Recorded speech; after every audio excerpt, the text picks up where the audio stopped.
first thing I want to say is I have no first-hand experience with any narcotic substances, unlike perhaps some of you.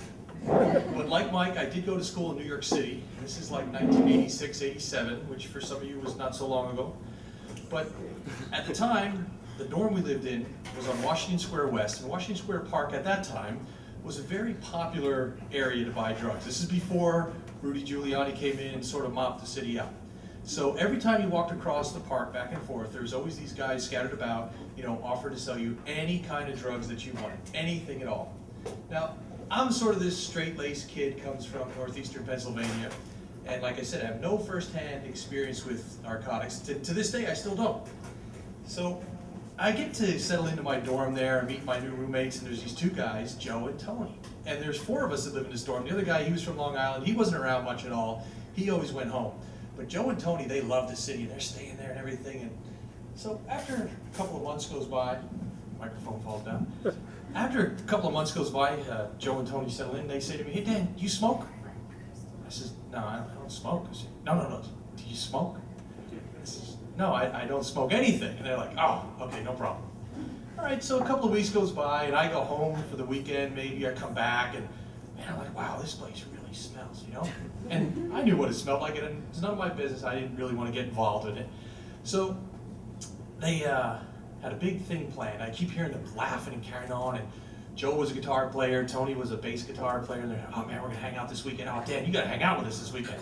I'm like, "You know guys, I got a big project going on, and I really can't stay up all night. I've gotta get up early in the morning and do all this stuff." And they're like, "Okay, well, you don't mind if we party a little bit?" I says, "Yeah," because the way our dorm was arranged was we had a front room that was sort of like a living room, and we put all the beds in sort of like a bunk room in the back, in the second room. So they're like, "Okay, well, we won't make too much noise, but don't worry about it. We're gonna be having a good time." I say, "Okay." So I go to bed at pretty early, maybe say 10 o'clock at night.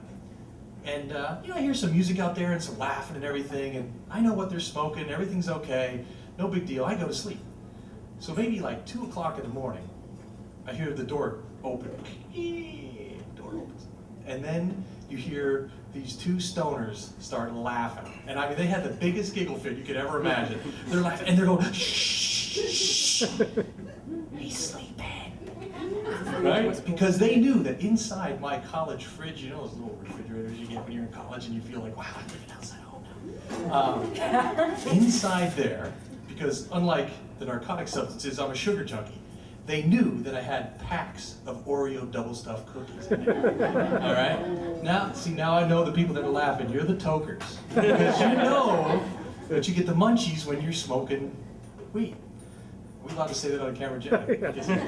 So I hear the refrigerator door. "Shh, sleeping, man, come on, keep it down." And they're like, it's like stage whisper, right? So I started laughing, right? "She's awake!" Like, I don't know what was gonna happen. And then I hear the bag like exploding. Like, bag opens up. And "Oh my God, we dropped the cookies!"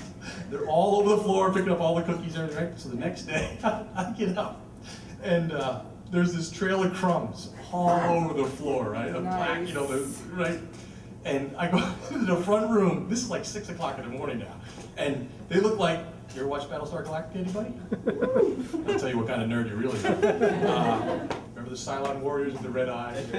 These guys are all smoked up, and their eyes are just like Cylon Warriors, and they have like black Oreo cookie dust all over their faces and their hands, right? And I said, "Wow, these guys, man, I'm living with Cheech and Chong in this freaking dorm room." But because I didn't narc them out and didn't get them in any trouble or anything, they thought I was the greatest roommate in the world.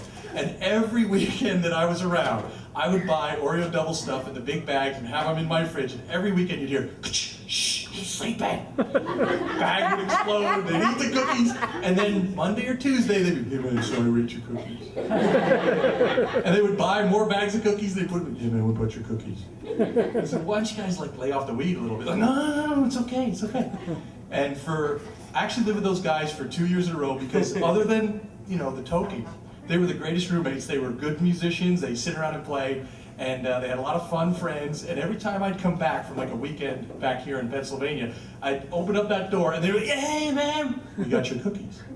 So they were great roommates, and that's my story for today.